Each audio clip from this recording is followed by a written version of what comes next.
Please. I am really not playing the game of giving you some impossible thing to define. But since the question of woman is up in the air, everyone's arguing over what it means these days, do you have, either you yourself or you speaking for the progressives, do you have a working definition that you would use? What's happening, everybody? David Pakman joined Michael Knowles on his program, The Michael Knowles Show. During their conversation, Michael Knowles asked David Pakman a simple question. What is a woman? Now, do you think David Pakman answered this question honestly? I guess we'll find out together. With that, let's watch Michael Knowles do what so many have done before him, make David Pakman look like an idiot. Let's go. Show. It's a nationally syndicated progressive TV show and radio show. I'm always really grateful to progressives who come on this show. We invite lots of them on. Very often they say no. Sometimes they come on. So just to make sure we're not straw manning anything, let's bring on David. David, thank you so much for coming on the show. It's a unique pleasure to be here, Michael. Thank you. So, David, you saw the clip. You've been watching the Ketanji Jackson hearings. Am I crazy? Or should a twice Harvard-educated nominee, federal judge, nominee for the Supreme Court, who is a woman, be able to define what a woman is? I can't say if you're crazy. That would be for a mental health professional. For my doctor. You're either dishonest or ignorant, and we can maybe figure out which. So here's the deal. I mean, I'm kind of, we're just meeting each other. I'm sort of kidding around, but here's the deal. There are no instances where when issues come before the Supreme Court, it comes down to the dictionary definition of a word. When it comes to who counts as a woman, or what is discrimination, or what is negligence, it's always in very narrow circumstances where dictionary definitions do almost nothing for you. So she was very smart not to play into these kind of rhetorical black holes, because whatever definition she gives, Michael, she then is going to be pushed into some corner with some case or article or book she hasn't read, by the way, and there's no upside to it. So if we're just having a good faith conversation about strategy, she did the right thing.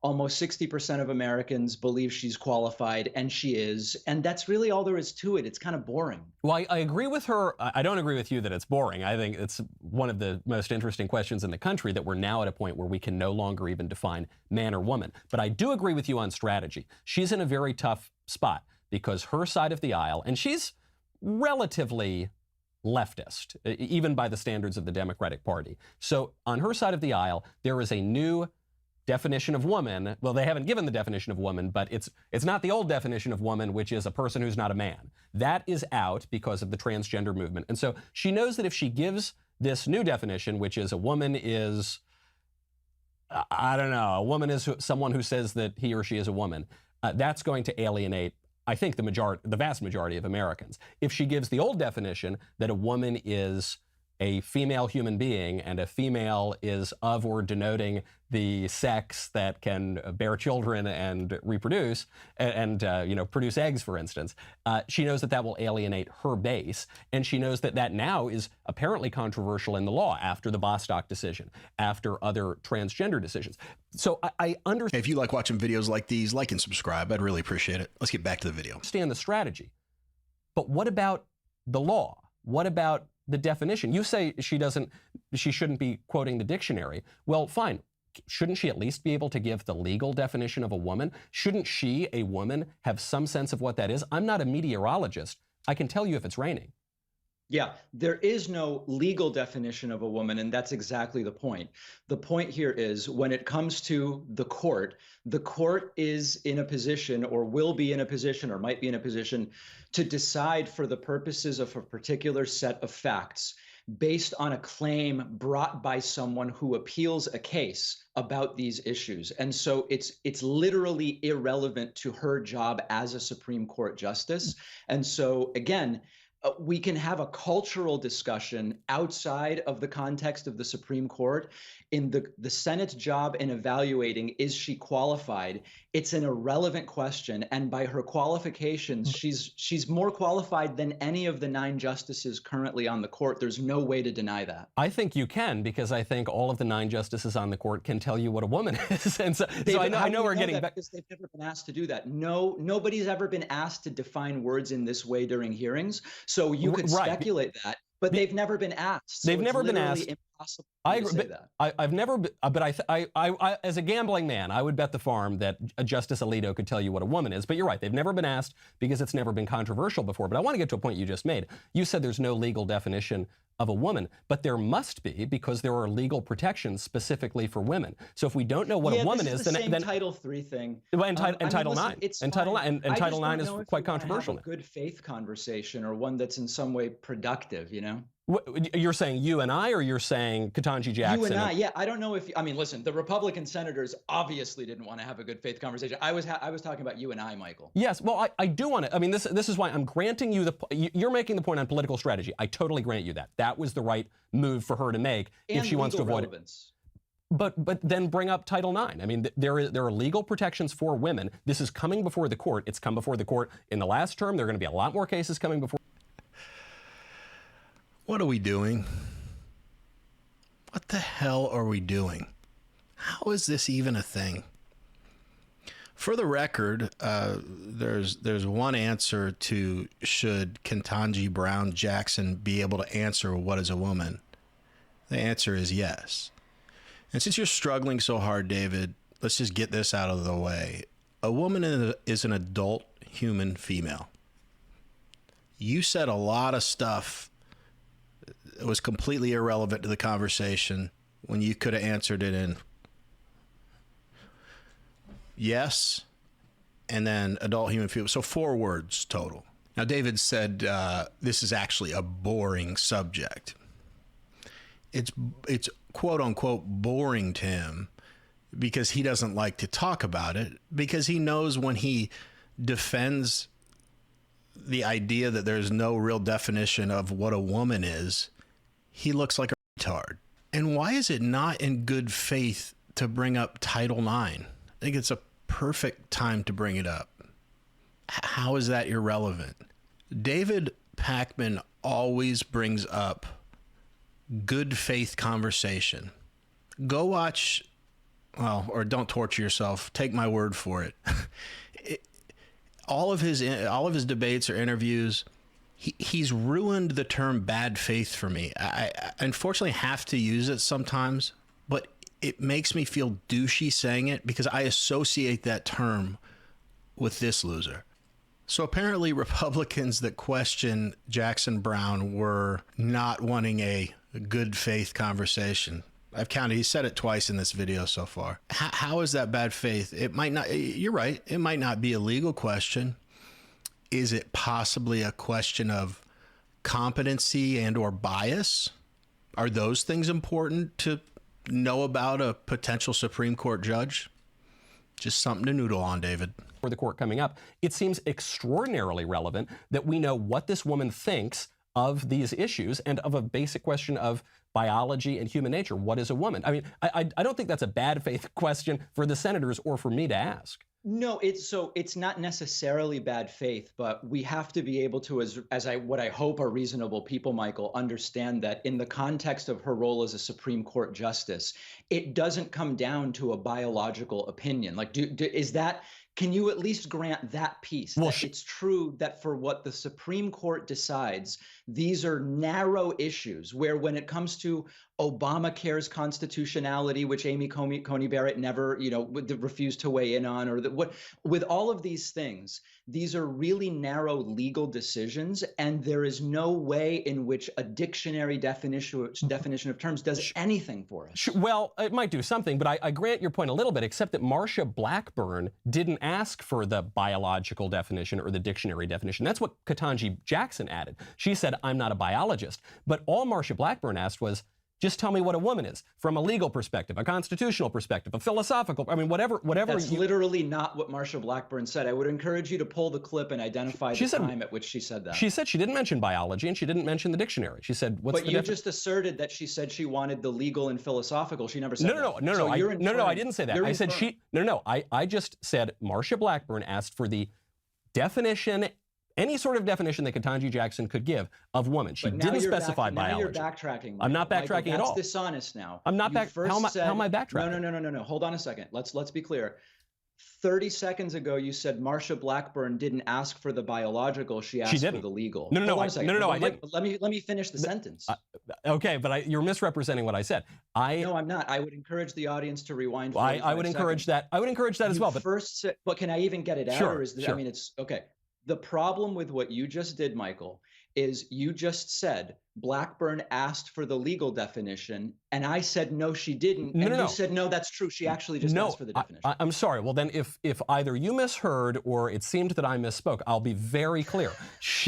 Marsha Blackburn just said, what's the definition of a woman? She didn't specify anything else. Now, you then said that biology has no place here, or that the dictionary definition has no place. But that's not what Marsha Blackburn asked for. She just asked a simple question. Understand that in these Supreme Court hearings, the senators can ask the questions however they want, and the nominees can answer them. It's not necessarily bad faith. Then why did you bring it up, Dip? And this nerd has the gall to call Michael Knowles dishonest. He didn't say what you're accusing him of saying. David, rewind the tape. Yeah, rewind the tape. It's not what he said. What Michael was saying is that Marsha Blackburn left it open-ended and was essentially saying, give me any definition. Then Michael named multiple types of definitions she could have given. You weren't listening, David, because you are already cocked and loaded with your next stupid talking point. Listen. Stop acting so high and mighty over something that you're completely incorrect about. David's a type of person that's always been an enigma to me. Like, he's a smug douchebag, right? But typically, if you're a smug douchebag, it's because you're superior at something as compared to other people, and you know it. You know, you get an inflated ego, you get a little smug. Maybe you're the most handsome guy in the world, or maybe you're the smartest in the world, or maybe you're the most competent in a certain subject matter, something like that. David's the type of person that is smug for no reason. He's none of those things, not even close. Like, I actually bet it would be pretty cool to go through life like being that aloof and having such a lack of self-awareness that you think you possess any traits that would warrant being smug. And not that being smug or arrogant is ever a good quality, but if the most handsome guy in the world comes across as smug, or the smartest guy in the world comes across as smug, you don't like it, but you can maybe understand where it came from. With David, there's nothing to be smug about. I've met people like this throughout my life. It is a pet peeve of mine. Maybe that's why he irritates me so much. I don't know. Let's get back to the video. However they want. Or not answer them. My opinion is, this is my opinion, and you can have a different one, and that's the great thing about America, Michael. My opinion is that if you're interviewing for the job of Supreme Court Justice, it's reasonable to assume the questions have a legal bearing as to your role on the court. Given that, Judge Jackson was right to understand the point of the question is to back her into a rhetorical corner about legal definitions. And she was right to say, it's not something I can answer. These are narrow issues when they come before the court, and there's no reason that she would ask such a question.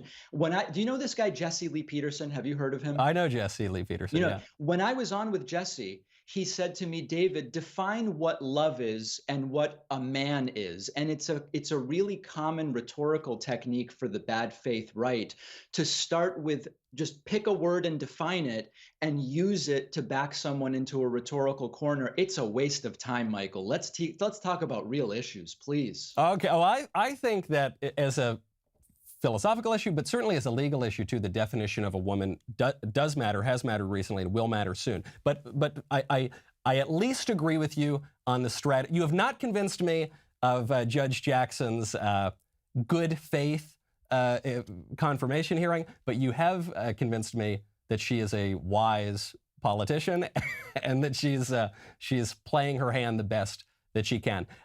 Before I let you go, David, I know we're like way over. I am really not playing the game of giving you some impossible thing to define.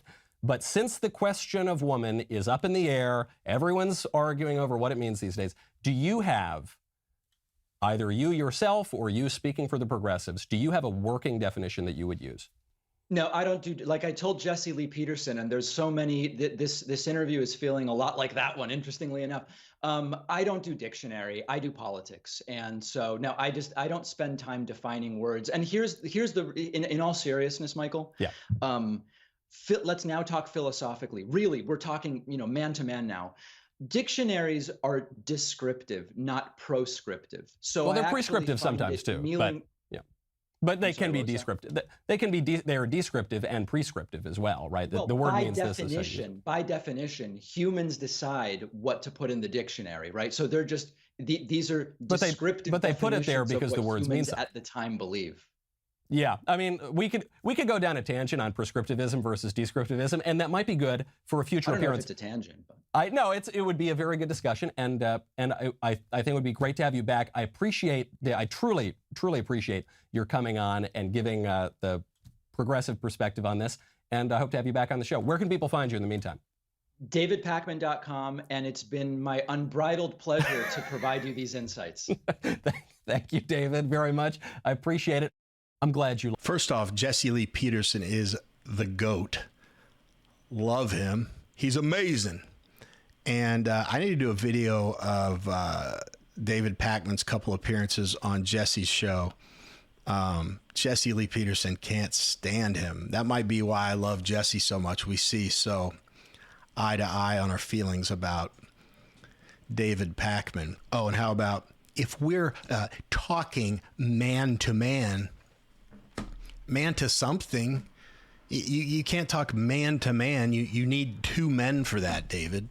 Michael Knowles is like, why did I book him? He wasted, however many minutes of my life. Nothing was accomplished there because of dumb. Michael Knowles, who, let's face it, can be condescending and smug himself, in my opinion, was very gracious in this interview. What do you guys think? I mean, he wasn't trying gotcha questions or attacking him. It seemed to me that he was just having a conversation.